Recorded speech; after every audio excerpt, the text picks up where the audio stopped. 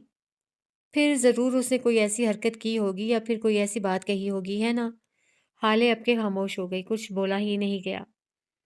سارے مرد ایک جیسے ہوتے ہیں حالے، کوئی ہاتھوں سے مارتا ہے اور کوئی زبان سے، طریقہ مختلف ہوتا ہے لیکن تکلیف ایک جیسی۔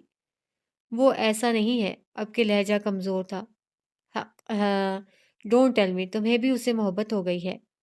ایسا بالکل بھی نہیں ہے، وہ ترکی بترکی فوراً بولی تھی۔ محبت کا تو سوال تب پیدا ہوتا ہے جب وہ مجھ سے محبت کرتا ہوتا۔ اسے بابا نے مجبور کیا تھا اس شادی کے لیے۔ اگر عمر اس کی یہ بات سن لیتا تو اپنا سر پیٹ کر رہ جاتا۔ وہ بس آج مجھے سائکیٹرسٹ کے پاس لے گیا تھا، میری بیماری حالے نے سرسری انداز میں ذکر کیا۔ اوہ تو آ گیا وہ اپنی مردوں والی بات پہ۔ مہر نے استہزاء سے سر جھٹکا۔ کیا مطلب؟ حالے مطلب یہ کہ وہ تمہیں باور کروانا چاہتا ہے کہ تم ایک ماضی کے مسائل میں گھری اور ایک برا بچپن گزارنے والی نفسیاتی بچی ہو جو اگر اپنا علاج نہیں کروائے گی تو وہ اسے ایک نہ ایک دن چھوڑ دے گا۔ ہم ہم ویسے بھی الگ ہو رہے ہیں بچوں، اس سب کی کیا ضرورت ہوگی اسے؟ تم نہیں جانتی حالے، تمہیں ابھی کچھ پتا ہی کہاں ہے، وہ تمہیں ڈیگریڈ کر رہا ہے۔ وہ تمہیں بتا رہا ہے کہ عمر حیات ایک شاندار مرد ہے اور حال سلطان ایک نفسیاتی مریض ہے۔ وہ یہ سب اس لیے کر رہا ہے تاکہ تمہیں اپنے آگے جھکا کر رکھے، تاکہ تم کبھی اس کے آگے سر اٹھا ہی نہ سکو۔ ہمیشہ اس گلٹ، اس بوجھ کے نیچے رہو کہ عمر حیات نے تمہیں تمہارے ٹراما سمیت قبول کیا، بلکہ وہ قبول نہیں کر رہا۔ مہر کہہ رہی تھی اور حال سلطان سن ہوئی اسے سن رہی تھی۔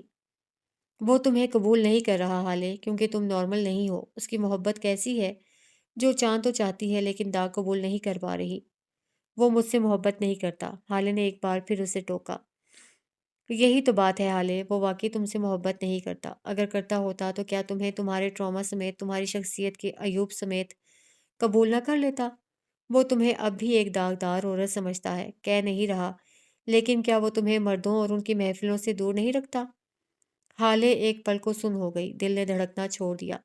اس کے ذہن میں عمر کی باتیں گونج رہی تھیں، عمر کا چہرہ نگاہوں کے سامنے تھا۔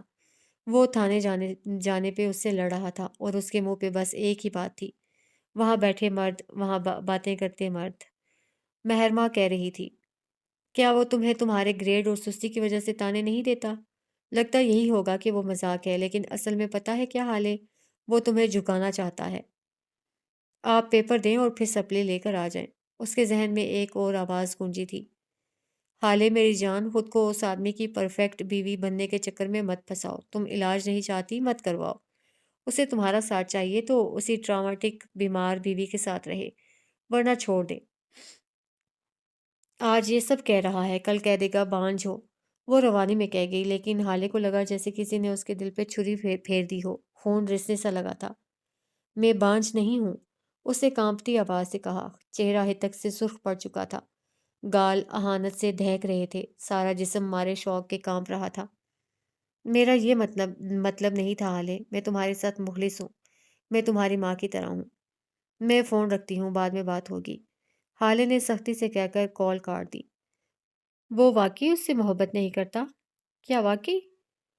یہ میں کیا سوچ رہی ہوں؟ ظاہر ہے وہ مجھ سے محبت نہیں کرتا۔ وہ چونک کر بولی تھی، پھر اٹھی، کمرے کی کھڑکیاں پوری کھول دیں، البتہ نظر جیسے چرا رکھی ہو۔ وہ کہتی تھی وہ بیمار نہیں ہے، پھر یہ سب کیا تھا؟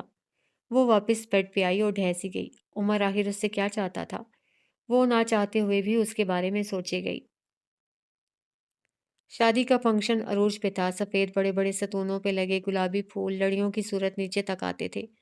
شاہانہ طرز کے میز اور ان کے گرد رکھی کرسیوں پہ بیٹھے عمرہ، خوش گپیاں، کہے موسیقی، کھانے کے دور غرض کے شام ہر طرح سے بھرپور تھی۔ مہمانوں کو چھوڑ کر اسٹیج پہ آؤ تو سینٹر صوفے پہ نرمین بیٹھی تھی۔ یاقوت اس کے ساتھ جڑ کر بیٹھا تھا، مسکراتا ہوا، مبارکباد وصول کرتا ہوا۔ سبز آنکھوں والی لڑکی نے سرخ لمبی گھیردار فراک پہن رکھی تھی، جس کے دوپٹے اور بازو کے کناروں پہ زرد سی کا کام ہوا تھا۔ باقی سارے جوڑے پہ نقشے کا بھاری کام تھا، گلے میں سونے کا بھاری سیٹ تھا، اس کے کپڑوں سے میل کھاتا چہرہ میک اپ کی تہوں کے باوجود ویران اور کھنڈر معلوم ہوتا تھا۔ اس کی آنکھوں میں کوئی رمق نہیں تھی، وہ ایسے بیٹھی تھی جیسے پتھر کا مجسمہ۔ دفتن یاقوت مزید قریب ہو کر بیٹھا، شاید فوٹوگرافر نے انہیں پوز دینے کو کہا تھا۔ نرمین کے آس پاس گھٹن سی پھیل گئی، دل سے خون رسنے لگا۔ اسی اثنا میں یاقوت کے کچھ دوست اور کوئی دو ایک سابقہ سہیلیاں اسٹیج پہ چڑھ آئیں۔ مجھے نہیں پتا تھا مجھے ڈچ کرنے کے پیچھے یہ وجہ ہوگی۔ ان میں سے ایک لڑکی بڑی بے باکی سے یاقوت کے کان کے پاس جھکی۔ یاقوت کی مسکراہٹ میں کوئی فرق نہیں آیا، البتہ اس کا چہرہ سرخ ہوا تھا۔ اسے غصہ بہت آتا تھا۔ اگر یہ لڑکی میری زندگی میں نہ بھی ہوتی تب بھی تمہاری شکل اس قابل نہیں تھی کہ تم سے شادی کی جائے۔ وہ مڑے بغیر بولا، اور وہ مڑے بغیر بھی بتا سکتا تھا کہ سہیل کے منہ پہ جیسے جوتا لگا تھا۔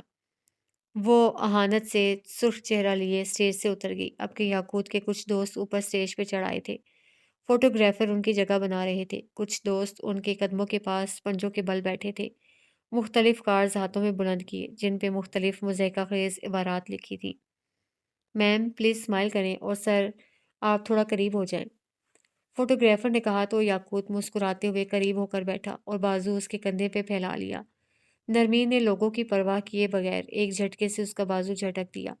اس کی یہ حرکت صرف فوٹوگرافر نے دیکھی تھی۔ اسے شدید ذلت محسوس ہوئی لیکن خاموش ہو رہا۔ یار یاقوت، ایسا لگتا ہے زبردستی کی شادی ہے۔ بھابھی تو پوز کرتے ہوئے بھی نہیں مسکرائیں۔ یہ جملے اس کے ایک دوست نے اسٹیج سے اترتے ہوئے کہے تھے۔ یاقوت نے ان کو جواب دے کے مطمئن کر دیا تھا۔ سب نیچے چلے گئے۔ اب وہ دونوں اکیلے تھے۔ یاقوت اس کی طرف مڑا تھا۔ تم اگر ذرا سا مسکرا دو گی تو تمہاری شان میں کچھ کمی نہیں آئے گی۔ آخر ایسا کون سا سوگ ہے جو ختم ہی نہیں ہو رہا؟ وہ ہلکی آواز میں برہمی سے کہہ رہا تھا۔ مجھے آپ سے گھن آ رہی ہے، وہ بے تاثر انداز میں بولی۔ یہ لوگ مسکرا رہے ہیں کیونکہ یہ لوگ آپ کا اصل نہیں جانتے۔ میں خاموش ہوں کیونکہ آپ کے اندر کا شیطان مجھ پہ ظاہر ہے۔ یاقوت کا چہرہ لمحے بھر کو سفید ہوا تھا۔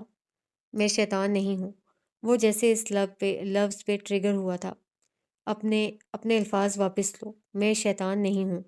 اس کے چہرے پہ پسینہ آ گیا تھا۔ آنکھیں مردہ ہونے لگی تھیں۔ یہ لفظ ہتھوڑے کی مانند کوڑے کی مانند لگا تھا۔ نرمین سامنے دیکھتی سپاٹ سی بیٹھی رہی۔ ابھی یاقوت کچھ اور کہتا جب نوح اسٹیج کی طرف آتا دکھائی دیا۔ ساتھ مولوی اور فہیم تھے۔ وہ خاموش ہو گیا لیکن ذہن اب بھی کہیں دور تھا۔ چہرہ اب بھی مردہ سفید تھا۔ اس ایک لفظ نے اسے اتنا ٹریگر کیوں کیا تھا؟ اگلی صبح وہ فارغ تھی۔ پیپر ختم ہو چکے تھے۔ آج اتوار تھا۔ عمر بھی گھر پہ تھا۔ وہ نماز پڑھ کر سویا تھا اور اب صبح کے 10 بج چکے تھے لیکن اب تک جاگا نہیں تھا۔ حالے نے ناشتہ کیا اور پھر لان میں آ کر بیٹھی۔ اسی وقت وہ بھی اسے لان میں اپنی طرف آتا دکھائی دیا۔ وہ مکمل انجان بن بیٹھی جیسے اسے دیکھا ہی نہ ہو، جانتی ہی نہ ہو۔ اس کی ہمت کیسے ہوئی بغیر بتائے مجھے ڈاکٹر کے پاس لے جانے کی؟ وہ قریب آیا۔ حالے کے ہاتھ میں کافی کا مگ دیکھ ہاتھوں میں کھجلی ہوئی کہ کس طرح یہ مگ اس کے ہاتھ تک کا سفر طے کر لے، لیکن اس وقت سرحدیں کشیدگی کا شکار تھیں۔ وہ گلا کھنکھارتے ہوئے اس کے قریب آ بیٹھا۔ موبائل سامنے رکھی میز پہ رکھا۔ میں آپ سے بات کرنے آیا ہوں، اس نے آغاز کیا۔ تمہید اس نے پہلے کب باندھی تھی جو اب باندھتا؟ جواب ندارد۔ حالے، میں نے جو کچھ بھی کیا آپ کے لیے کیا۔ آپ کی ذہنی صحت میرے لیے بہت اہم ہے، لیکن نہ آپ کوئی 2 سال کی بچی ہیں اور نہ میں آپ کا گارجین۔ اگلی بار میں ایسا کچھ نہیں کروں گا۔ آپ کا علاج آپ کا مسئلہ ہے۔ Let's sort out. وہ کس آرام سے حل پیش کر رہا تھا۔ حالے نے اپنا مگ میز پر رکھنے کو ہاتھ آگے کیا۔ عمر نے برق رفتاری سے اپنا موبائل اٹھا لیا جیسے آخری لمحے میں کسی کا قتل ہونے سے بچا لیا ہو۔ حالے نے ٹھہر کر اس کو دیکھا۔ عمر نے یہ بلا ارادہ کیا تھا لیکن اس وقت حالے کو لگا جیسے یہ اسے دکھانے کے لیے کیا گیا ہو۔ اس کے چہرے کے تاثرات یکدم بدل گئے تھے۔ مہرماں کی آوازیں ذہن میں گونجنے لگی تھیں۔ تمہیں لگتا ہے میں کوئی پاگل، کوئی جنونی عورت ہوں جو ہر وقت گھر کی چیزیں توڑتی ہوں؟ تمہیں لگتا ہے بس تم اعلیٰ ہو، باقی کوئی کچھ نہیں ہے؟ دنیا میں باقی سب تو بیکار ہے نا؟ وہ بلند آواز میں طنز کر رہی تھی۔ عمر اچنبے سے اسے دیکھے گیا۔ ہر وقت تم یہی جتاتے ہو کہ یہ تمہارا گھر ہے۔ تم نفیس، ویل مینرڈ، ڈیسنٹ انسان ہو اور میں، مجھے تو کچھ آتا ہی نہیں۔ تم مجھ پہ شک کرتے ہو عمر؟ اس کی بلند آواز کانپی۔ تم مجھے 2 مردوں کے درمیان دیکھ لو تو تم مجھ پہ شک کرنے لگتے ہو کیونکہ ہوں تو میں وہی لڑکی نا جس پہ گھر سے بھاگ جانے کا الزام ہے۔ وہ بولتے ہوئے ہانپ چکی تھی۔ اس کی آنکھیں سرخ ہو چکی تھیں۔ تنفس پھول رہا تھا۔ عمر چپ سنجیدگی سے اسے دیکھتا رہا۔ اور اس نے بس یہی لفظ کہا تھا، اور یہ کہ تمہیں ہر وقت مجھے تانے دے کر سکون ملتا ہے۔ سفیر ہاتھ سے مارتا تھا اور تم زبان سے۔ تم سب مرد ایک جیسے ہوتے ہو، کوئی فرق نہیں تم میں۔ وہ پھنکاری۔ عمر 2 قدم آگے آیا۔ اور یہ کہ تم مجھے پاگل سمجھتے ہو۔ تمہیں لگتا ہے میں ماضی کے ٹراما میں پھنسی بیمار ذہن کی لڑکی ہوں اور مجھے یہ ساری باتیں یاد دلا کر تمہیں خوشی محسوس ہوتی ہے۔ اور یہ کہ مجھے تم سے نفرت ہے۔ وہ پھٹی ہوئی آواز میں غرائی، چہرہ دہک رہا تھا، آنکھیں سرخ انگارہ ہو رہی تھیں، اور لمحے کے ہزارویں حصے میں دل نے اسے ملامت کی تھی۔ شک؟ عمر شک کرتا تھا؟ آہ لعنت ہو تم پہ! وہ اس کے عین سامنے کھڑا تھا، جانچتی، اسکین کرتی نظروں سے اسے دیکھتا ہوا۔ یہ الفاظ آپ کے نہیں ہیں، وہ ٹھنڈے لہجے میں بولا۔ مجھے فوراً بتا دیں، یہ کون ہے جو آپ کے منہ میں الفاظ ڈال رہا ہے؟ ورنہ خدا کی قسم، اگر میں نے اسے ڈھونڈ لیا تو بہت برا ہوگا۔ اس کے لہجے میں سے نرمی مفقود تھی، اب کہ وہ سختی سے استفسار کر رہا تھا۔ ایک لمحے کو حالے کا سانس حلق میں اٹکا تھا، لیکن اگلے ہی پل اس نے گردن کڑا لی۔ یہ سب مجھے میری ماں نے کہا ہے، بتاؤ اب کیا کر لو گے؟ عمر کی آنکھوں میں اب کے بے چینی ابھری، سختی لمحے میں غائب ہو گئی۔ میں جانتا ہوں آپ جھوٹ بول رہی ہیں، لیکن میری بات یاد رکھیں، ہر بات اپنی ایک وائب، اپنا تاثر رکھتی ہے۔ میری کس بات سے آپ کو یہ تاثر ملا کہ میں آپ پہ شک کر رہا ہوں؟ میں آپ کو لفظوں سے مار رہا ہوں یا پھر میں آپ کو پاگل سمجھتا ہوں؟ تمہارا مقصد تو یہی ہوتا ہے نا، وہ ڈٹائی سے بولی۔ عمر نے سمجھنے والے انداز میں سر ہلایا۔ جی جی، اور پھر آپ کو کوئی 15 دن بعد یاد آ گیا کہ میرا مقصد کیا تھا؟ ماشاء اللہ کتنی ذہین ہیں آپ! اب کہ اس کے لہجے میں طنز تھا۔ تم مجھ سے اس طرح بات نہیں کر سکتی عمر۔ یہی بات اگر آپ اس تیسرے سے کہہ دیتیں تو اس وقت ہم یہاں لڑ نہ رہے ہوتے۔ یاد رکھیں حالے، ہر دو انسانوں کے رشتے میں کوئی بھی آؤٹ سائڈر تیسرا ہوتا ہے، اور تیسروں نے ہمیشہ رشتے خراب ہی کیے ہیں، چاہے اس تیسرے کی نیت صاف ہو یا خراب۔ تیسرا انسان کیا کرتا ہے جانتی ہیں؟ وہ سنجیدگی سے اس کی آنکھوں میں دیکھتا پوچھ رہا تھا۔ حالے نے جواب نہیں دیا، اس نے کہنا جاری رکھا۔ تیسرا انسان اندازے لگاتا ہے، تکے لگاتا ہے اور رسک لیتا ہے۔ وہ نہ تعلق کی نوعیت سے واقف ہوتا ہے، نہ دو لوگوں کی آپس میں اٹیچمنٹ سے، کیونکہ وہ تیسرا ہوتا ہے۔ وہ اپنے حساب سے مشورے لیتا ہے، رسک لیتا ہے، اندازے لگاتا ہے، اور پھر پتہ ہے کیا ہوتا ہے؟ حالے نے غیر ارادی طور پہ سر نفی میں ہلایا۔ مشورے غلط ہو جاتے ہیں، اندازے ٹھیک نہیں نکلتے، رسک تعلق کھا جاتا ہے۔ کیا ہمارے تعلق میں اندازے، رسک اور تکوں کی گنجائش ہے؟ حالے دھیمی پڑی تھی، لیکن ظاہر نہیں ہونے دیا۔ میری بات بری لگے مجھ سے کہیں، میرا عمل برا لگے مجھ سے کہیں۔ لوگوں کے درمیان ہم دونوں کو ڈسکس کریں گی تو کیا ہوگا؟ مختلف رائے، مختلف پیش گوئیاں۔ ہم دونوں کا تعلق نیا ہے، ہم دونوں ایک دوسرے کے لیے نئے ہیں، شادی رہے نہ رہے ہم دونوں اچھے دوست رہیں گے، اور اچھے دوستوں کو اپنے مسائل لوگوں کے سامنے ڈسکس نہیں کرنے چاہیے۔ وہ اپنی بات ختم کر چکا تو حالے نے خفت سے دائیں بائیں گردن گھمائی۔ لیکن میں تمہیں کل ڈاکٹر والی بات پہ معاف نہیں کروں گی۔ یکدم اس نے گردن موڑ کر اسے دیکھتے ہوئے کہا۔ پھر سزا دے دیں؟ اس نے بازو سینے پہ باندھ لیے۔ حالے چند لمحہ اسے دیکھتی رہی۔ سزا کے نام پہ بس ایک ہی چیز ذہن میں آتی تھی، وہی سزا جو اس کے باپ کی فیورٹ تھی۔ اس کی آنکھیں چمک اٹھیں۔ چلو پھر میرے ساتھ کپڑے دھلواؤ۔ بھاٹ! یکدم چلایا۔ اس وقت عمر حیات کے چہرے پہ مسکین شوہروں والا تاثر تھا۔ شادی دنیا کی سب سے بڑی جھک ہے، اس نے ایک بار پھر اس بات کی تائید کی تھی۔ شہر کے ایک پوش علاقے میں صاف ستھری پکی سڑکیں پھلانگ کر کے خوبصورت اونچے بڑے محلوں کو چھوڑ کے ایک چھوٹے سے بنگلے نما گھر میں آؤ تو تمہیں ہر دیوار پہ مختلف پینٹنگز نظر آئیں گی۔ یہیں سے سیڑھیاں چڑھ کر اوپر بنگلے کی چھت پہ آؤ تو شیشوں سے ڈھکا اسٹوڈیو تھا۔ چھوٹے چھوٹے قدم لیتے اندر آؤ تو تمہیں معلوم ہوگا کہ اسٹوڈیو اصل میں شیشے کا نہیں تھا۔ اس کی دیواروں پہ جو وال پیپر لگا تھا وہ شیشے کے ڈیزائن کا تھا۔ اندر کا ماحول خوشگوار تھا۔ رنگین دیواروں والے اسٹوڈیو میں لمبی میز بچھی تھی جس پہ پینٹنگ کے مختلف سامان رکھے تھے۔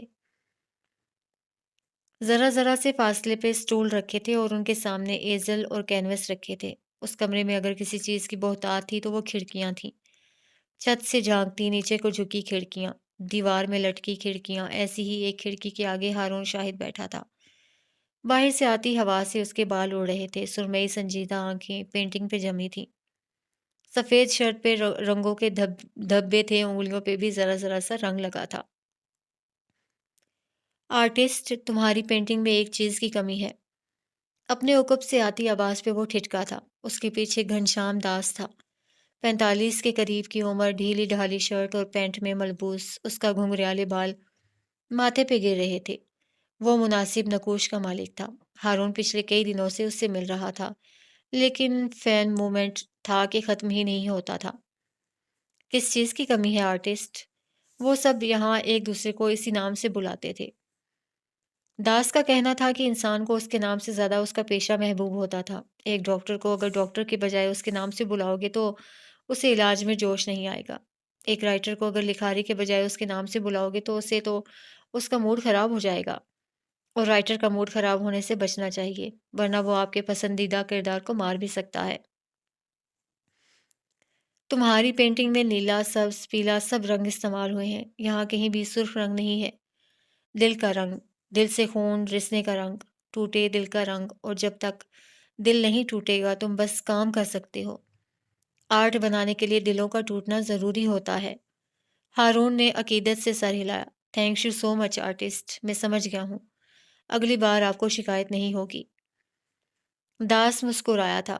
ہارون کی آنکھوں میں جھانکا، پھر پینٹنگ کو دیکھا۔ وہاں سرخ رنگ کا بس ایک دھبا تھا، شاید وہ یہ رنگ لگاتے لگاتے رہ گیا تھا۔ اس نے اب کے ہارون کو دیکھا تو اس کی آنکھوں میں ڈھیروں فکر مندی تھی۔ وہ ایک چھوٹا سا اسٹول کھینچ کر پاس اس کے سامنے بیٹھ گیا۔ ہارون کے ہاتھ کانپ رہے تھے۔ استادوں سے جتنی محبت سے ہی، لیکن وہ جب سنجیدہ چہرہ بنا کر بات کرنے آتے ہیں تو دل جیسے چوری پکڑے جانے کی طرح ڈر جاتا ہے۔ تم نے سرخ رنگ لگایا تھا ہے نا؟ لیکن پھر چھوڑ دیا۔ شاید تم رنگ سے خوفزدہ ہو گئے، یا پھر تم ٹوٹے دل سے ڈر گئے۔ وہ سوچ سوچ کر بول رہا تھا۔ ہارون کا رنگ تاریک پڑتا جا رہا تھا۔ پینٹ کرتے اس کے ہاتھ کانپ رہے تھے۔ آرٹسٹ، تم جانتے ہو نا، سرخ رنگ درد کا کرب کا رنگ ہوتا ہے۔ کیا تم ڈرتے ہو کہ لوگوں کو تمہاری پینٹنگ کے ذریعے تمہارا ٹوٹا دل نظر نہ آ جائے؟ کیا یہی بات ہے؟ وہ سنجیدگی سے استفسار کر رہا تھا۔ ہارون نے گردن جھکا دی، حلق کو تر کیا۔ آس پاس بیٹھے دوسرے 3 پینٹر ان دونوں سے بے نیاز اپنا کام کرتے رہے۔ وہ چند دنوں میں ہی داس کا فیورٹ ہو گیا تھا، یہ بات سب جانتے تھے، اور ہارون کو اس میں کوئی حیرت نہیں ہوئی۔ وہ دلوں میں جگہ بنانے کا ہنر رکھتا تھا۔ کافی دیر تک وہ کچھ نہیں بول سکا، پھر اس نے آہستہ آہستہ کہنا شروع کیا۔ مجھے بہت ڈر لگتا ہے۔ ہاں، ڈرتا ہوں میں اس بات سے کہ کسی کو میرے دکھ یا غم کی پہچان ہو گئی تو کیا ہوگا؟ اگر کسی کو پتہ چل گیا میرا دل ٹوٹا ہوا ہے تو کیا ہوگا؟ لوگوں کو پینٹنگ میں، ناول میں، فلموں میں صرف خوشی اور امید چاہیے۔ میں اگر پینٹنگ میں اپنے درد اور ٹوٹا دل بھرنے لگا تو مجھے لگتا ہے لوگ مجھ سے بیزار ہو جائیں گے۔ اس نے گردن اٹھائی، اس کی آنکھوں میں ہلکی ہلکی سی نمی تیر رہی تھی۔ وہ ہرٹ نظر آتا تھا، اور جو کہتا ہے یک طرفہ محبت کا مارا انسان ایک نہ ایک دن بے حس ہو جاتا ہے، وہ دنیا کا سب سے بڑا جھوٹا ہوتا ہے۔ داس نے چند ثانیے اس کی سرمئی آنکھوں کو دیکھا، پھر ہلکی آواز میں اس کے پاس بیٹھ کر کہنے لگا، ایسا کوئی انسان نہیں ہوگا جس کی زندگی میں کبھی دکھ نہیں آیا ہوگا لڑکے۔ اس کی آواز ہلکی اور نرم تھی۔ لوگوں کو امید پسند ہے، لیکن اس کے پہلے کی نا امیدی اس سے بھی زیادہ پسند ہے۔ ہارون نے جھٹکے سے جھکی گردن اٹھائی۔ لوگوں کو دلوں کا ہیل ہونا پسند ہے، لیکن دل کے ہیل ہونے سے پہلے کا جو پروسیس ہوتا ہے وہ اس سے بھی زیادہ پسند ہے۔ کیا تم نے کبھی کسی لکھاری کا ایسا مسودہ دیکھا ہے جس میں انسان کا دل ایک دن ٹوٹے اور اگلے دن جڑ جائے اور لوگ اس لکھاری کو پسند کرنے لگیں؟ ہارون نے نفی میں سر ہلایا۔ جب تک دل کو جوڑنے کی وجہ نہیں ملے گی، جب تک دل ایک پروسیس سے نہیں گزرے گا، وہ جوڑ نہیں سکتا۔ اور لوگ اس پروسیس کو جس غور سے، جس انہماک سے پڑھتے ہیں نا، اتنا غور سے کچھ نہیں پڑھا ہوگا۔ ہارون یک تک پلک جھپکائے بغیر انہیں سن رہا تھا۔ سارے جواب خود بخود مل رہے تھے۔ لوگوں کو ٹوٹے دل برے نہیں لگتے۔ لوگوں کو مزاحیہ ناول اور ڈرامے ہی اچھے نہیں لگتے۔ لوگوں کو ہر دفعہ سبق اچھا لگتا ہے۔ اگر تم اپنی کہانی، اپنی پینٹنگ، اپنی فلم میں دل ٹوٹنے کے بعد کا سبق نہیں دے سکے، تب تم فلاپ ہو، تب تم بیکار ہو۔ دلوں کا ٹوٹنا برا نہیں ہوتا۔ پینٹنگ میں درد برا نہیں ہوتا۔ تکالیف اور غم کے بعد بھی کسی امید، کسی روشنی کا نظر نہ آنا برا ہوتا ہے۔ ہارون ممنونیت سے اسے دیکھتا رہا۔ داس اٹھا، اس کے کندھے کو تھپکا۔ ٹوٹے دل برے نہیں ہوتے، سبق ہوتے ہیں، گرو کرنے اور ہیل ہونے کا اشارہ ہوتے ہیں۔ وہ کہہ کر آگے بڑھ گئے، پھر رکے، شرارتی آنکھوں سے ہارون کی پشت کو دیکھا۔ ویسے آرٹسٹ اگر سب لکھاری ٹوٹے دل کے قصے اور درد بھری کہانی لکھنا چھوڑ دیں تو کیا ہوگا؟ سارے کے سارے خود کو گولی مار دیں گے یا پھر کم از کم پھانسی تو ضرور چڑھ جائیں گے۔ وہ مڑے بغیر بولا۔ اور اگر لکھاری کرداروں کو مارنا چھوڑ دیں تو نیلا تھوتا کھا کر مر جائیں گے۔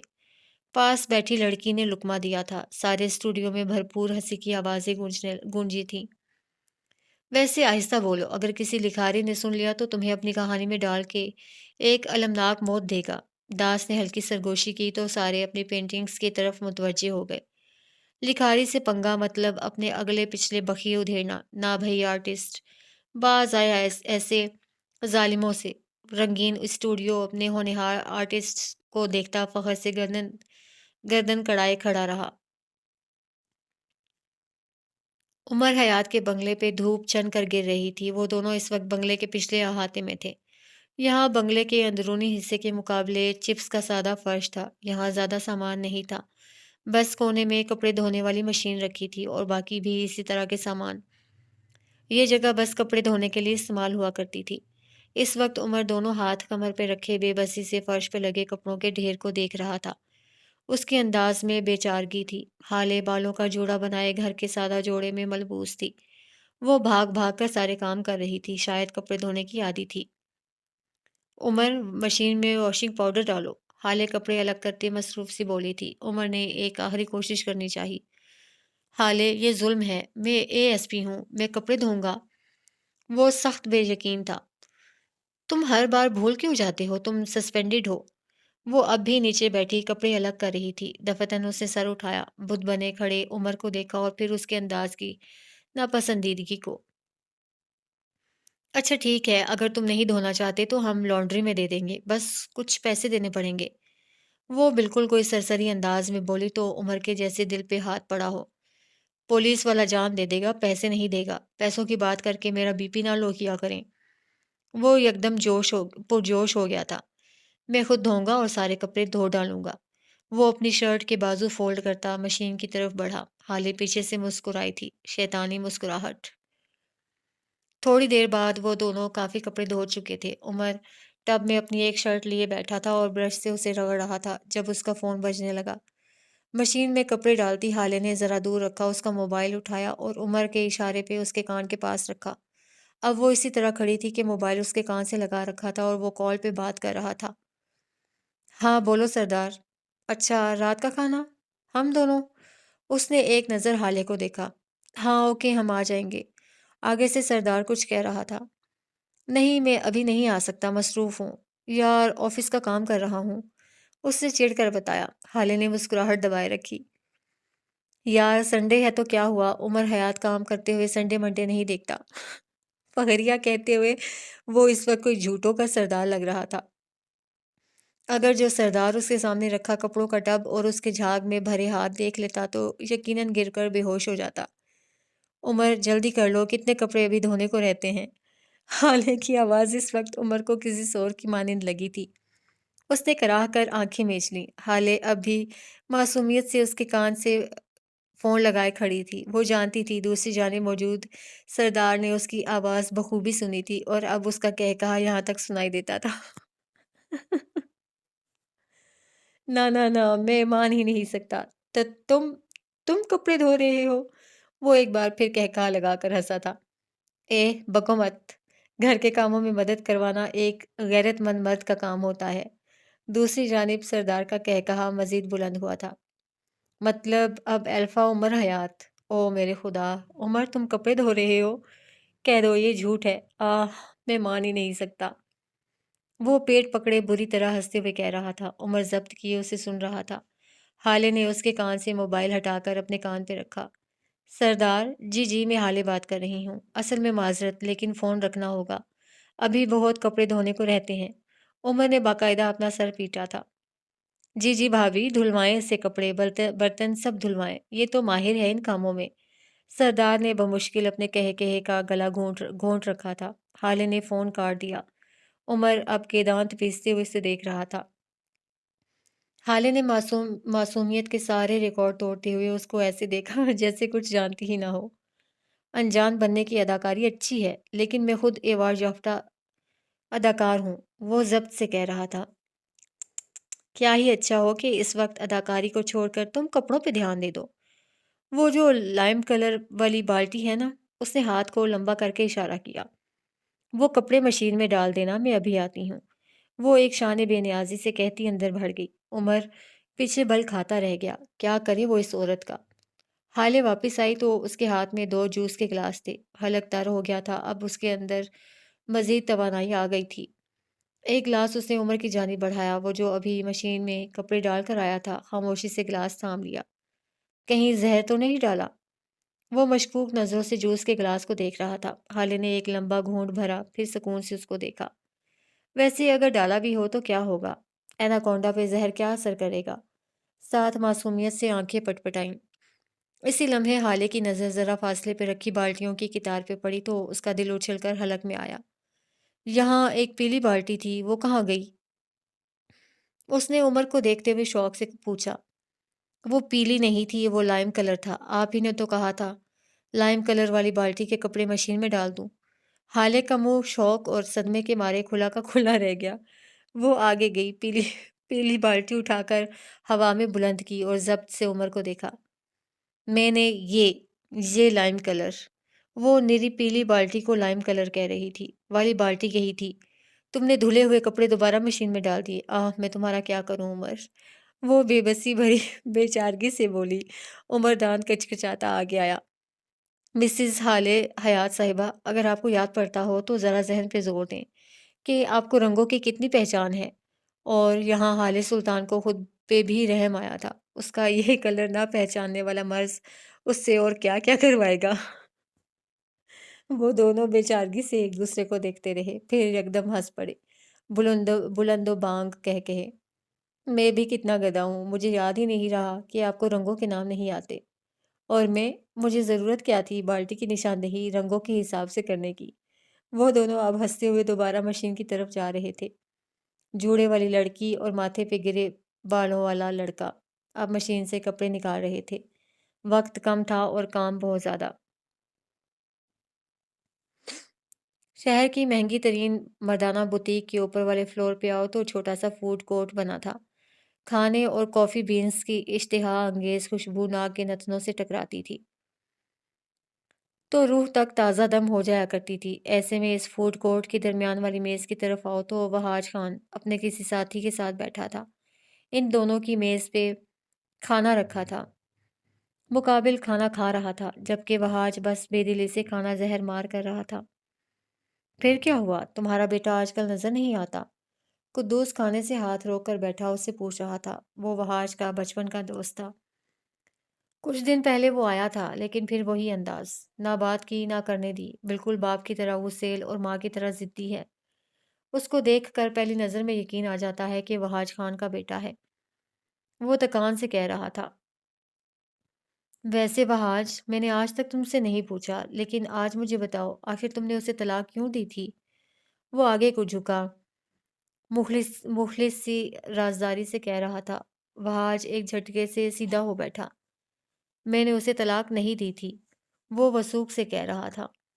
اس کی آنکھیں، اس کا انداز، اس کا لہجہ سب چیخ چیخ کر بتا رہے تھے کہ وہ سچا ہے۔ وہ اپنے بیٹے جیسا جھوٹا اور کہانی گھڑنے والا ہرگز نہیں تھا۔ کیا بکواس ہے، تم نے اسے طلاق نہیں دی تھی، کیا کہہ رہے ہو؟ قدوس سخت حیرت زدہ تھا، اور وہاج خان نے ہمیشہ نگین سے الگ ہونے کی بات کی تھی، اس نے کبھی نگین کو طلاق دینے کی بات نہیں کی تھی۔ اس دن کیا ہوا تھا؟ قدوس بمشکل پوچھ سکا۔ وہاج نے کراہ کر آنکھیں بند کیں، یہ ذکر بھی اس کے لیے مشکل تھا۔ ماضی۔ نگین اور وہاج چند دن سلطان منزل میں گزار کر واپس اپنے گھر چلے آئے تھے۔ وہاج کی اچھی نوکری لگ گئی تھی، وہ اب شراب جوئے سے بھی دور تھا۔ نگین کو مارنا تو دور، اس سے جھگڑنا تک چھوڑ دیا تھا۔ دن اور زندگی سکون سے گزر رہے تھے۔ وہ دونوں روزانہ وہاج کی چھٹی کے بعد قریبی پارک جایا کرتے تھے۔ اس روز بھی وہ دونوں پارک میں رکھے سیمنٹ کے بینچ پہ بیٹھے تھے۔ بچی کو کیری کارٹ میں لٹا رکھا تھا۔ ارے نگین تم؟ اس آواز پہ اس نے گردن موڑی۔ اس کے دائیں طرف ڈاکٹر فرحت کھڑی تھیں، نگین کی ڈاکٹر۔ مہر کی پیدائش سے قبل وہی نگین کا علاج کرتی رہی تھیں۔ وہ کوئی 45 کے قریب کی عورت تھیں۔ بال قلموں سے سفید اور چہرہ گورا گلابی، وہ اس عمر میں بھی حسین اور باوقار لگا کرتی تھیں۔ نگین مسکراتے ہوئے اٹھی اور ان کے گالوں سے گال ٹکرائے، وہ انہیں دیکھ کر خوش ہوئی تھی۔ وہاج سلام کے بعد خاموش ہو گیا تھا، وہ دونوں کافی دیر تک کھڑے کھڑے باتیں کرتی رہیں۔ جب ڈاکٹر فرحت کچھ یاد آنے پہ بولیں، ارے اپنے بیٹے سے تو ملواؤ بھائی، میں بھی تو دیکھوں کس پہ گیا ہے، وہ خلوص سے کہہ رہی تھی۔ نگین کے ابرو تفکر سے سکڑے تھے، وہاج سیدھا ہو بیٹھا۔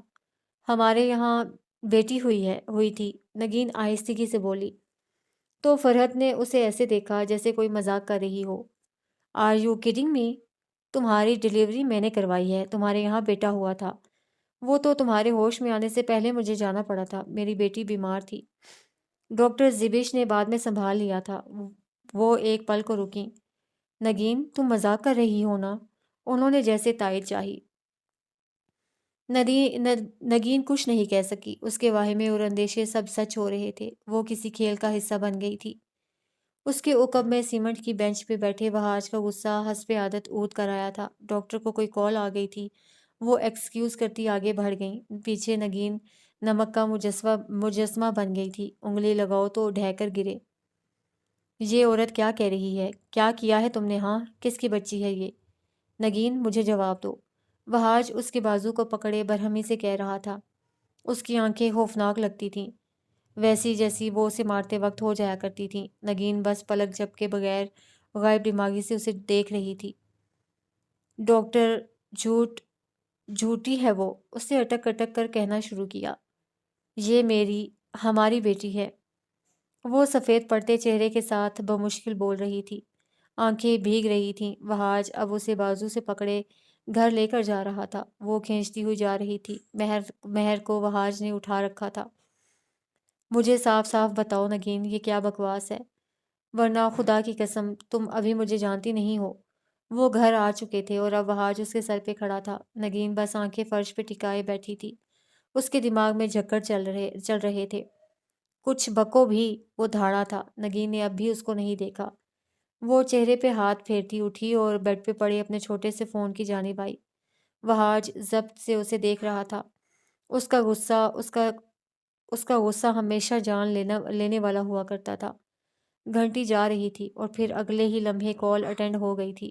سلام، دعا، سلامتی، آگے سے بہت کچھ کہا گیا لیکن نگین بس اپنے منہ سے چند الفاظ ہی گھسیٹ سکی۔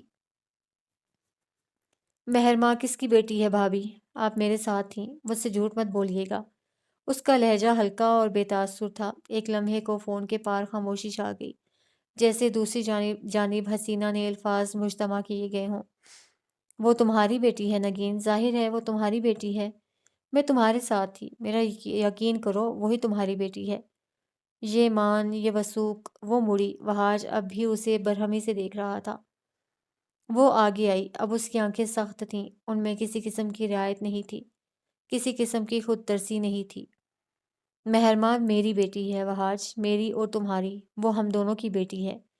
وہ اس کی آنکھوں میں آنکھیں ڈال کر بے خوفی سے کہہ رہی تھی۔ لیکن اگر تمہیں یقین نہیں آتا، وہ 2 قدم مزید آگے آئی، ہم ڈی این اے ٹیسٹ کروائیں گے۔ بکو مت، وہاج نے اسے گھرکا۔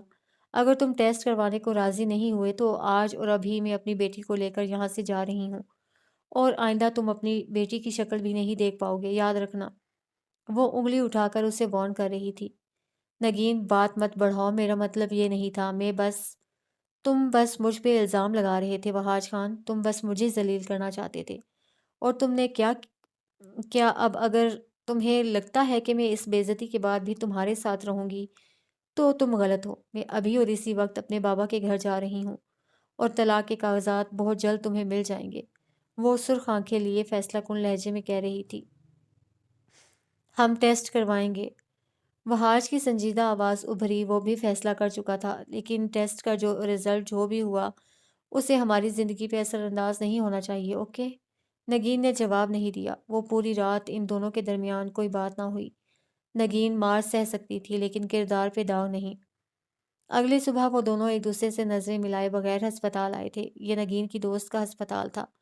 وہاج باہر بینچ پہ بیٹھا تھا، سادہ سفید قمیض شلوار میں ملبوس، ہلکی داڑھی والا وجیح مرد، آج سخت پریشان تھا۔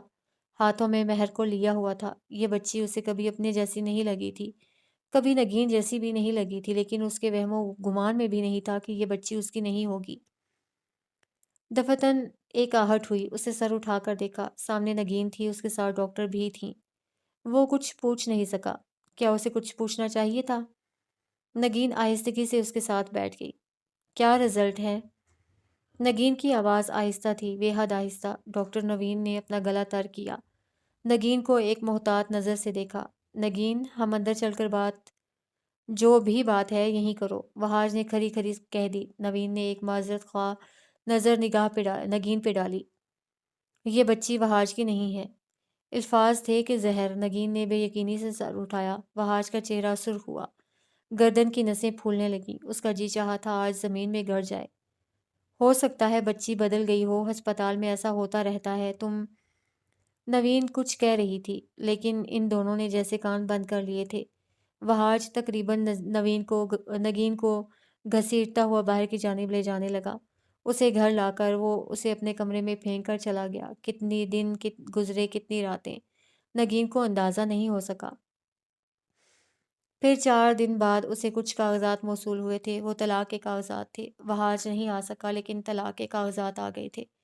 اس نے چپ چاپ مہر کو ساتھ لیا اور اپنے گھر سے بغیر کچھ لیے وہ نکل آئی۔ یہ وہ دن تھا جب نگین اور وہاج کی کہانی کا انجام لکھا جا چکا تھا، اور جن محبتوں کی شروعات ہی بد دعاؤں اور گھر کے بڑوں کو ناراض کرنے سے ہو، اس کے انجام کچھ خاص نہیں ہوا کرتے۔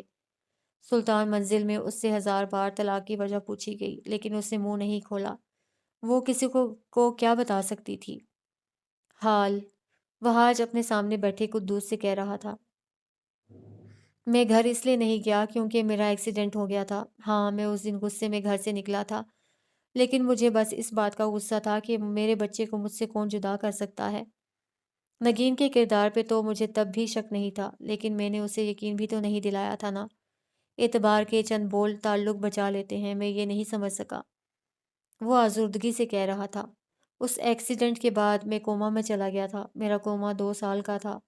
ان 2 سالوں کے بعد میں نے نگین کو بہت ڈھونڈا، اور پھر میں اس کے گھر گیا۔ میں نے کتنی منتیں کی، کتنا یقین دلایا، کتنی قسمیں کھائیں کہ میں نے طلاق نہیں دی، لیکن کسی نے میری کوئی بات نہیں سنی۔ یوسف صاحب نے مجھے 3 بار تھانے بند کروا دیا، لیکن میں ہر بار آ جاتا تھا، اور پھر نگین سے وہی ایک بات کرتا تھا کہ مجھے اس پہ اعتبار ہے، لیکن نگین کو ان جھوٹے کاغذات پہ یقین تھا، مجھ پہ نہیں۔ سب کو لگتا تھا میں کہانی کا ولن ہوں، لیکن میں وکٹم تھا۔ میرا خاندان تباہ ہو گیا تھا، میری بیوی، میرا بچہ، میری شادی، میری صحت، میرے پاس تو کچھ بھی نہیں بچا۔ جب تک نگین زندہ تھی میں ہر دفعہ اس کے لیے جاتا تھا، چاہے مجھے ماریں، چاہے مجھے تھانے بھجوا دیں، میں اس پہ گیو اپ نہیں کرتا تھا۔ اور پھر وہ ایک دن مجھ سے ملی تھی۔ وہاج کے چہرے پہ کرب پھیل گیا، آنسو آنکھوں کے کناروں سے بہہ نکلے۔ ہم ہسپتال میں ملے تھے، وہ حالے کو، اپنی بھتیجی کو لے کر آئی تھی، وہ بیمار لگتی تھی۔ وہ میری نگین نہیں تھی۔ اس دن میں نے اسے سب سچ بتا دیا۔ میں نے اس سے ایک چانس مانگا۔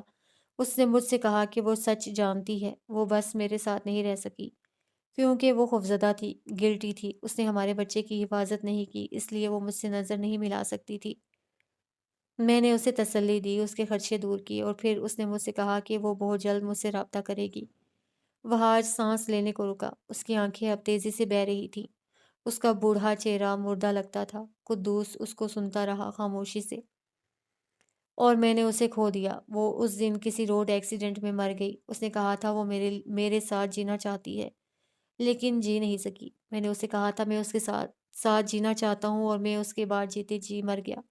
میں نے نگین کو کھو دیا، اور مجھے لگا ساری دنیا مجھ سے کھو گئی ہے۔ میں اس سے بہت محبت کرتا تھا، میں نے اسے طلاق نہیں دی تھی۔ بوڑھے وہاج نے شکستگی سے سر جھکا لیا، آنسو اب میز پہ گر رہے تھے۔ قدوس اٹھ کر اس کا سر تھپک رہا تھا، دلاسا دے رہا تھا، لیکن ایک ہاتھ سے۔ دوسرے ہاتھ سے وہ اس ملاقات کی روداد کی آڈیو پہ سیو کا بٹن دبا رہا تھا، اور پھر اگلے ہی لمحے تم اسے یہ آڈیو واٹس ایپ پہ کسی عمر وہاج کا بیٹا کے نمبر پہ بھیجتے ہوئے دیکھو گے۔ وہاج کا سر اب بھی جھکا تھا، اور قدوس اب کے مسکرا رہا تھا۔ بالآخر اس کے دوست کے کچھ غم تو ختم ہوں گے۔ کہانی کے وکٹمز کا بھی زندگی پہ تھوڑا بہت حق ہوتا ہی ہے۔ سردار ولا پہ آج جیسی رونق اتر آئی تھی، اس کے گھر میں خاصی چہل پہل محسوس ہوتی تھی۔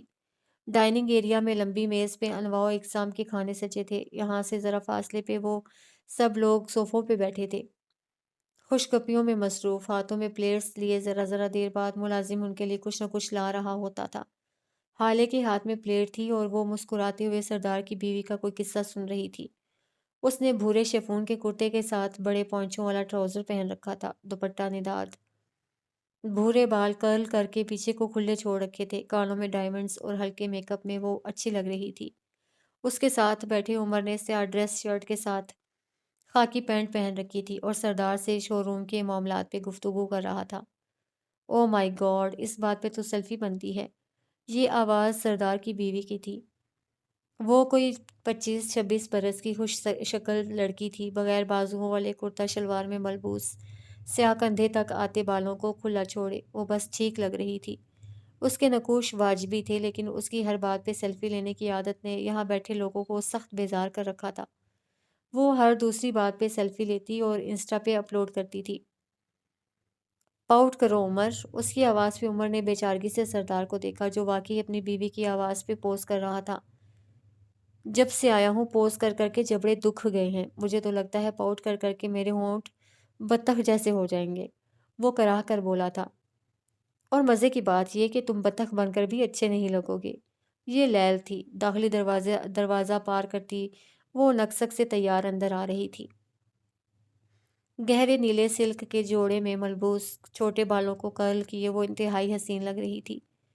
دیکھو ذرا، اچھے لگنے کی بات کر کون رہا ہے؟ وہ جو تیار ہو کر بھی میرے گھر کی ماسی لگتی ہے۔ عمر کہاں باز آنے والا تھا۔ لیل قریب چلی آئی، اس کے قریب لمبے صوفے پہ دھپ سے بیٹھی۔ تمہارے گھر کی ماسی کو 5,000 ادھار چاہیے، نکالنا ذرا۔ وہ چہرہ ہتھیلی پہ گرائے عمر کو دیکھ کر بولی تھی۔ عمر نے انتہائی کڑوا منہ بنا لیا، اندر تک جیسے بیزاری سرایت کر گئی۔ میں آج ہی اپنی ماسی بدل رہا ہوں، وجہ تبدیلی پیسوں کا مانگنا اور میرا بی پی لو کر دینا، لکھو۔ اس کی بات پہ لیل کلستی رہ گئی، ہالے سمیت باقی سب مسکرائے تھے۔ لیل اٹھ کر کھانا لینے چلی گئی تو سردار حالے کی جانب مڑا۔ ویسے بھابی، یہ عمر کی شرٹ بہت صاف لگ رہی ہے، آپ لانڈری کہاں سے کرواتی ہیں؟ وہ بظاہر سنجیدگی سے پوچھ رہا تھا، لیکن حالے اس کی بات کا مطلب سمجھتے ہوئے مسکرا دی۔ ہے ایک بہت ٹیلنٹڈ دھوبی، سردار بھائی، راز کی بات ہے، واپسی پہ اس کا پتہ دے جاؤں گی۔ عمر ضبط سے ان دونوں کو دیکھے گیا، دل تو کیا تھا سردار کی گردن موڑ دے۔ اس بات پہ تو سیلفی بنتی ہے، نیلم ایک بار پھر چہک کر بولی تو سردار نے تکان سے اس کو دیکھا، البتہ عمر اب کے سیدھا ہو بیٹھا تھا۔ تمہیں پتہ ہے نیلم، میری بیوی کی ایک عادت ہے، اسے اگر کوئی بات بری لگے تو وہ لوگوں کے موبائل توڑ دیتی ہے۔ میرے 3 موبائل توڑ چکی ہے۔ ویسے حالے، آپ کو سیلفی لینا بھی تو پسند نہیں ہے نا؟ آخری بات حالے کو دیکھ کر پوچھی۔ نیلم نے نامحسوس انداز میں موبائل پیچھے کر لیا، چہرے کی مسکراہٹ بدقت قائم رکھی۔ سردار اور حالے اس کی چالاکی پر اسے گور کر رہ گئے۔ لیل کھانا لے کر واپس آئی تو اپنی اسی سابقہ جگہ پر عمر کے قریب بیٹھ گئی۔ حالے نے ایک نظر ان کو دیکھا، ایک لمحے کو، بس ایک لمحے کو، اسے عمر کے قریب اس کا بیٹھنا برا لگا تھا۔ اگلے ہی لمحے اس نے سر جھٹک دیا، اسی لمحے عمر کا موبائل بجا تو وہ معذرت کرتا اٹھ گیا۔ ملازمہ کافی کے بھرے ہوئے مگ لے آئی تھی اور پھر کچن میں واپس جاتے ہوئے نیلم کی ہدایت پہ ڈائننگ کا دروازہ بند کرتی چلی گئی۔ حالے نے ایک نظر دروازے کو بند ہوتے دیکھا اور پھر اگلے ہی لمحے اس کا چہرہ سفید ہوا تھا، اسے گھٹن محسوس ہوئی۔ عمر باہر تھا، سردار اب لیل سے کچھ کہہ رہا تھا۔ نیلم اپنے فون میں کچھ دیکھ رہی تھی اور ایک وہی تھی جس کا دل چاہا تھا یہاں سے اٹھ کر بھاگ جائے۔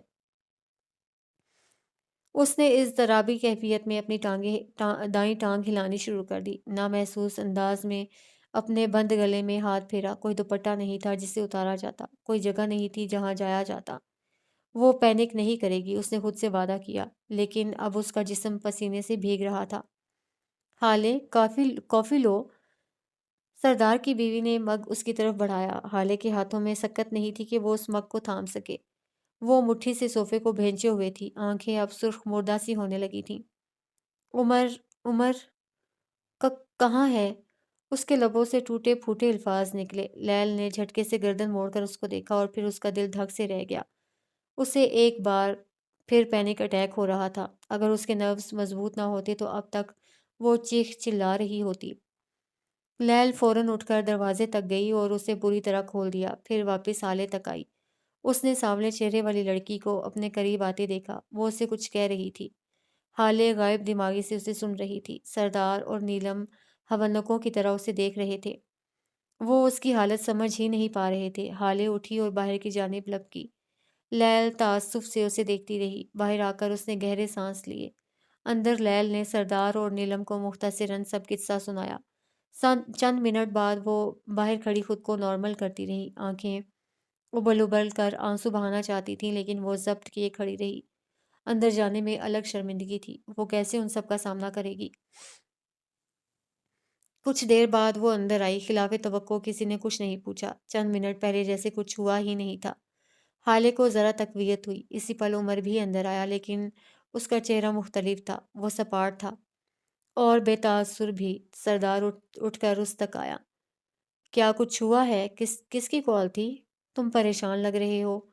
وہ ان دوستوں میں سے تھا جو دوست کم ماں باپ زیادہ بنتے تھے۔ دوست کا چہرہ دیکھ کر سب پہچان لینے والے۔ کچھ نہیں ہوا، کیا ہونا تھا؟ وہ لاپرواہی سے بولا۔ خیر اب ہم نکل رہے ہیں، پھر بات ہوگی، اس نے اپنی چیزیں سمیٹتے ہوئے کہا۔ حالے اپنی حالت چھوڑ کر اس کو دیکھے گئی۔ کیا تھا جس نے اسے اتنا ڈسٹرب کر دیا تھا؟ وہ بغیر کسی کی طرف دیکھے باہر نکل گیا تھا۔ یہاں سب اس کے دوست تھے، وہ جانتے تھے جب عمر نے کہہ دیا کچھ نہیں ہوا تو وہ بات نہیں بتائے گا۔ وہ اس رویے کے عادی تھے، سو نارمل رہے۔ حالے اس کے پیچھے گئی تھی۔ وہ عمر سے پوچھے گی اور اسے بتانا ہوگا۔ کب تک وہ اپنی تکالیف خود تک محدود رکھے گا؟ آج یاقوت اور نرمین کا ولیمہ تھا۔ کل وہ نرمین مغل سے آفیشلی نرمین مرزا بن چکی تھی۔ ولیمے کی تقریب جلدی ختم ہو گئی تھی، سو وہ گھر چلے آئے۔ نرمین یاقوت کے کمرے میں تھی۔ کل ساری رات وہ اپنے دوستوں کے ساتھ رہا تھا اور نرمین اپنے فلیٹ پہ۔ آج وہ اسے گھر لے آیا تھا۔ نو کی ہزار دھمکیوں اور تاکیدوں کے بعد اس کا کمرہ کسی بھی سجاوٹ سے عاری تھا۔ گرے ڈنر سوٹ میں ملبوس وہ اپنے کمرے میں آیا تو نرمین سامنے ہی بیٹھی تھی، سنگھار میز کے سامنے۔ وہ لباس تبدیل کر چکی تھی اور اس وقت سادہ کپڑوں میں تھی۔ یاقوت نے اندر آ کر کوٹ اتارا اور نرمین کی طرف ذرا کی ذرا نظر ڈالی، پھر آگے بڑھایا، خود کو بیڈ پہ پھینکنے کے انداز میں گرا دیا۔ نرمین کا دل اچھل کر حلق میں آیا تھا۔ سچ تھا کہ وہ اب بھی اس سے خوفزدہ تھی۔ کچھ دیر اسی طرح پڑے رہنے کے بعد وہ سیدھا ہوا، کوہنی کے بل لیٹ کر فرصت سے نرمین کی پشت کو دیکھا۔ وہ تمہارا کلاس فیلو اسد، وہ کیوں آیا تھا آج؟ ہلکے سرسری لہجے میں اس نے بات کا آغاز کیا۔ اچھا ٹھیک ہے، غلطی ہو گئی، اب ایسا بھی کیا ہے جو بات ہی نہیں کر رہی؟ نرمین جواب دیے بغیر اٹھی اور صوفے کی طرف بڑھ آئی اور آنکھوں پہ ہاتھ رکھے لیٹ گئی۔ آئندہ میں اسے آس پاس نہ دیکھوں تمہارے، اور فون بھی نہ آئے اس کا۔ اس لڑکے سے اچھی وائبس نہیں آتی، اس نے ایک بار پھر تنبیہ کی۔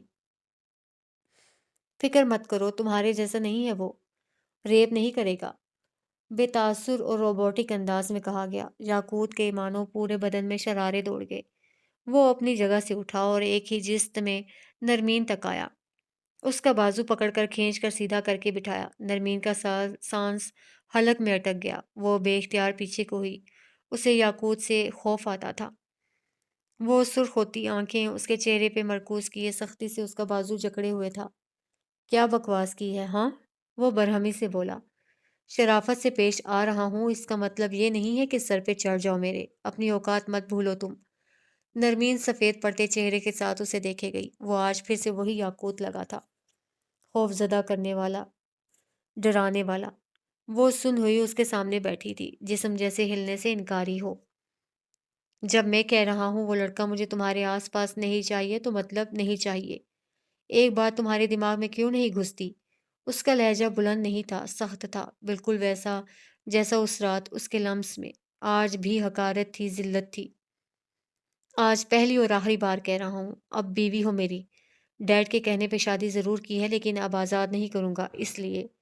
وہ آگے کو جھکا، نرمین کے کان کے پاس۔ اب میری باتوں پہ ہاں کہنے کی عادت ڈالو اور جو کچھ بھی ماضی میں ہوا بھول جاؤ، ایسا کوئی گناہ بھی نہیں ہوا مجھ سے۔ آخر میں وہ لاپرواہی سے کہتے اٹھا تھا اور اپنے بیڈ کی جانب بڑھایا، لیکن اگلے ہی لمحے نرمین دھپ کی آواز پہ اوندے منہ فرش پہ گر پڑی تھی۔ یاقوت کی جان اچھل کر حلق میں آئی۔ وہ بے اختیار پیچھے مڑا تھا اور اب کے واقعی اس کے پسینے چھوٹ گئے۔ نرمین کے ہاتھ پاؤں مڑ رہے تھے۔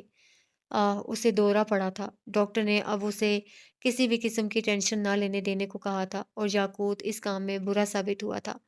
وہ فوراً اس تک آیا، اس کا چہرہ تھپ تھپاتے وہ اس سے کچھ کہہ رہا تھا۔ نرمین نے اس حالت میں بھی اس کا ہاتھ بری طرح جھٹکا۔ اس کے انداز میں حقارت تھی۔ نیرو، تم تم ٹھیک ہو؟ کیا ہو رہا ہے تمہیں؟ وہ ایک بار پھر کچھ پوچھنے کی کوشش کرنے لگا۔ اس کے چہرے پہ ہوائیاں اڑ رہی تھیں۔